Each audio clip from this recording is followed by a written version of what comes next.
Mientras que en otras partes del mundo, el problema del suministro de agua potable está asociado al aumento de la población.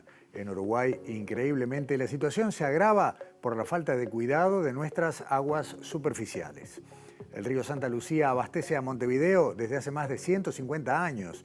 Sin embargo, el creciente deterioro de toda su cuenca hace cada vez más difícil y costoso el suministro hacia el área metropolitana.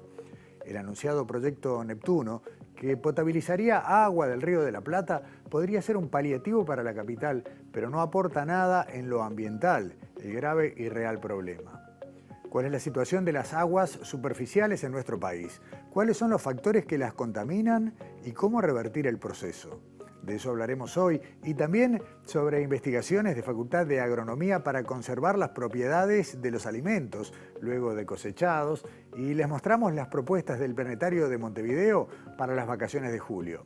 Además, conocemos a un artista que reconstruye a través de esculturas a los dinosaurios que habitaron nuestro territorio y presentamos la serie de videos de divulgación Y si te digo, bienvenidas y bienvenidos a Sobre Ciencia, divulgando el Uruguay de la investigación y el conocimiento.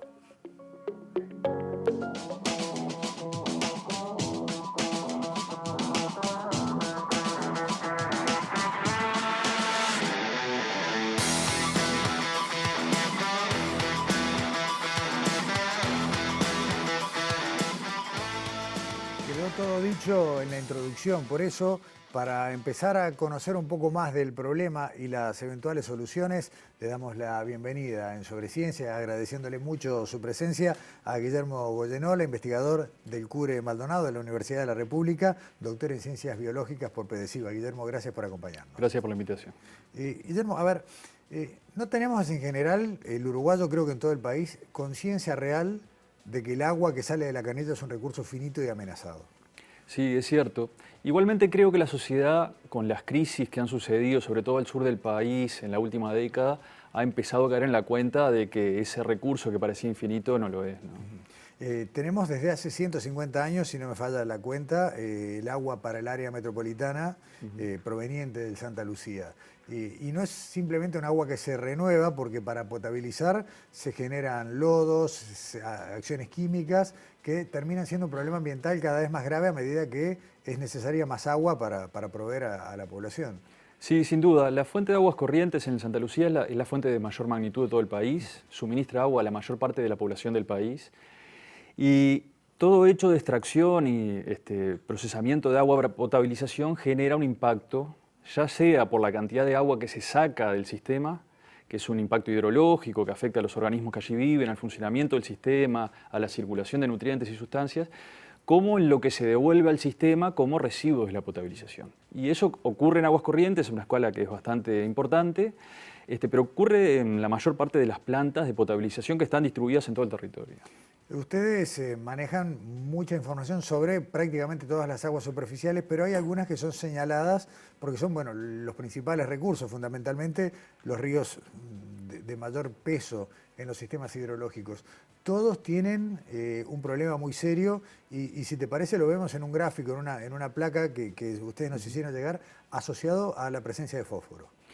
Sí, esta problemática, que en términos técnicos se denomina eutrofización o contaminación por nutrientes, está generalizada en todo el mundo y en todo el territorio nacional e involucra la forma que tenemos de generar recursos, de generar alimentos, de producir y de manejar nuestros desechos. Guillermo, lo que estamos viendo en pantalla es una gráfica con los principales ríos de Uruguay. La franja verde indica, si yo no entiendo mal, dónde debería estar el nivel de fósforo para que no sea un problema ambiental. Sí, podríamos discutirlo si es necesario llegar a esos niveles. Por lo pronto es lo que marca la normativa, que el nivel máximo que deberían tener nuestros sistemas acuáticos de aguas corrientes es de 25 microgramos de fósforo por litro. Y es muy claro que cualquier dato que uno vaya a chequear si hay cumplimiento o no en nuestros ríos y arroyos del país, es muy difícil que los cumpla. Entonces allí en esa gráfica, nosotros lo publicamos el año pasado en una revista que está en español, que es aquí del medio local, pero es arbitrada científicamente, que es del Laboratorio Tecnológico del Uruguay. Nosotros recopilamos los datos del Ministerio de Ambiente en el Observatorio Nacional Ambiental Nacional y nos fijamos, comparamos para cada una de las grandes cuencas del país cuál era el nivel de nutrientes. Y encontramos de que el mayor nivel de nutrientes, el mayor nivel de fósforo de todas las cuencas está en Santa Lucía, que es la cuenca y el curso de agua que le da agua potable a la mayor parte de la población. Entonces, no es un problema de que haya un tóxico directamente en el agua, porque estamos hablando de un nutriente, pero el problema es que ese nutriente, que es el limitante de la producción biológica, establece un cambio en el ecosistema que puede generar problemas y aparición de sustancias tóxicas. No sustancias tóxicas de origen biológico, que están como fertilizadas con esa gran cantidad de nutrientes. Ahí está. A ver si entiendo bien el ciclo. Aparece esta concentración de fósforo. Tú usaste una expresión que me parece muy clara. Fertiliza el agua. Exacto. Eso facilita lo que podría parecer una virtud en un primer término, facilita el crecimiento o un desbalance, en todo caso, en el ecosistema acuático. Exacto. Y a partir de ahí aparece la cianobacteria, que es el problema que más conocemos, y el exceso de cianobacteria después se encadena con otra serie de procesos para nada virtuosos. Exacto. Sí, la causa es el exceso de nutrientes en el sistema, la sobrefertilización, que tiene diversas fuentes. Hoy empezamos hablando del tema de la potabilización. Esa no es la primera fuente de los problemas. La primera fuente de los problemas es el uso productivo del territorio, agrícola, ganadero, industrial, es la población, el manejo de sus desechos. Esas son las grandes causas de la problemática. El tema es que la fertilización de los sistemas acuáticos, la eutrofización, genera consecuencias como el crecimiento de cianobacterias, pero esa es una de las consecuencias. También genera problemas de acumulación de materia orgánica, desarrollo de plantas. El problema puede expresarse de distintas formas de acuerdo a las condiciones locales del ecosistema. Pero en el cierre de ese ciclo, digamos, lo que pasa es que los usos que la sociedad hacía de esos ecosistemas muchas veces ya no son posibles de ser realizados.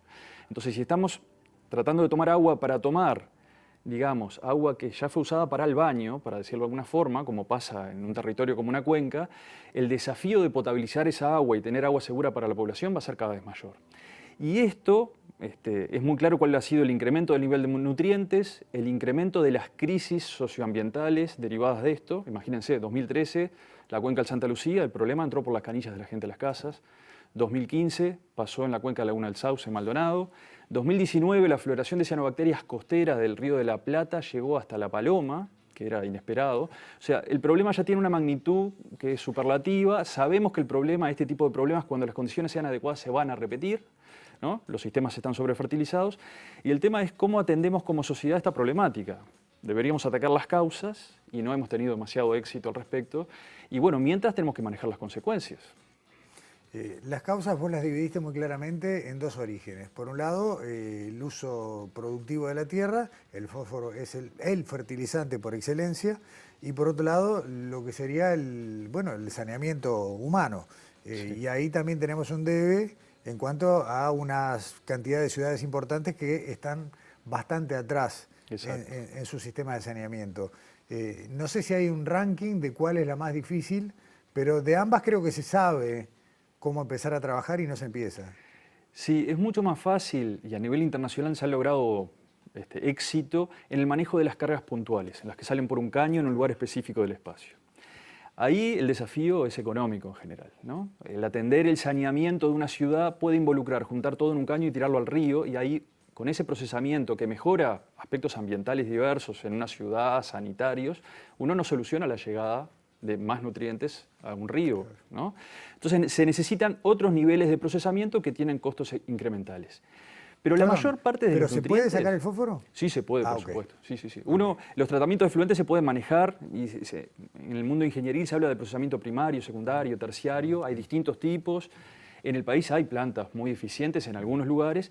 El gran desafío que tenemos como sociedad es cómo mantener los niveles productivos y manejar nuestros efluentes sin parar la producción y manteniendo una calidad ambiental adecuada, ¿no? Y poder usar los recursos como el agua para potabilizar. Eso no es una solución simple ni trivial, es un problema del modelo de desarrollo que aplicamos como sociedad a nivel global. El tema es cómo lo resolvemos para nuestras condiciones locales en Uruguay. Ese es el desafío. Hace unos años no teníamos ni siquiera conocimiento de cuál era nuestro estado de situación, no había un diagnóstico. Hoy en día el diagnóstico es claro. El tema es qué hacemos como sociedad para no quedarnos con el diagnóstico y tomar medidas al respecto. Guillermo, antes de hablar de las fuentes difusas, que es la otra pata de todo esto y tal vez la más importante, ¿hay algún sistema de saneamiento hoy en uso en Uruguay que tenga resultados de éxito en la eliminación de fósforo? Sí, yo no soy especialista en la Está temática. bien, Yo está soy claro, ecólogo, sí. trabajamos Sí. en ecología de Sí. sistemas acuáticos. Entiendo que sí, por ejemplo, para que no sean todas pálidas, entiendo que la planta de tratamiento que la OCE tiene en la ciudad de Canelones, que queda aguas arriba de Aguas Corrientes, de la toma de Santa Claro. Lucía, tiene un sistema bastante sofisticado para el tratamiento de los efluentes, que no conozco en detalle. Está bien, pero digamos que hay un camino que se podría perfeccionar en todo caso. Sin duda, porque además es un problema, imagínense, en la cuenca del Santa Lucía, aguas arriba, está Canelones, Claro. pero está San Ramón y está Florida, y así hay un conjunto de ciudades, Tala, Fray Marcos, un conjunto de ciudades, hasta Minas, allí en la cabecera del Santa Lucía, y el problema está distribuido en el territorio. Y para terminar con esta mirada, en la gráfica veíamos que también tenemos problemas con los ríos que no son solamente nuestros. Caso del Río Negro, que tiene una cuenca que arranca en el sur de Brasil, y ni hablar del río Uruguay. Hace falta también que los países se comprometan más allá de sus fronteras. Sí, sin duda. Sin duda. El problema es muy distribuido. Yo dejé pasar la gráfica sin comentar algunos aspectos, pero es muy relevante cómo la cuenca de la que dependemos mayormente para el suministro de agua potable tiene la peor situación ambiental, tomando este indicador, comparada con otras cuencas que son muy intensivas o internacionales. O sea, el mayor problema lo tenemos adentro y en la cuenca donde más dependemos. Es nuestro. Fuentes difusas, Sí. lo que tiene que ver con la producción agrícola. ¿Cuál sería primero una estrategia para reducir la contaminación? Y después te voy a preguntar sobre cómo revertirlo, si es que se puede. Sí, el problema de contaminación difusa en el territorio que involucra que los contaminantes o los nutrientes provienen de sectores distribuidos, separados en el territorio, y no es posible identificar y tratar un lugar específico de donde se encuentre la fuente, involucra un gran desafío en donde se quiera mirar. Pero hemos logrado identificar, gracias al trabajo interdisciplinario con otros grupos de la Universidad de la República, que una de las cosas en las que estamos fallando es que estamos tratando de aplicar un marco teórico que ya está perimido desde el punto de vista científico para resolver nuestra problemática. Y ese marco teórico, nos ha costado mucho convencernos de eso, pero la evidencia es suficientemente fuerte para afirmar de que los nutrientes son liberados desde los campos ya no solo por erosión. Ese era el marco teórico agronómico tradicional, ¿no?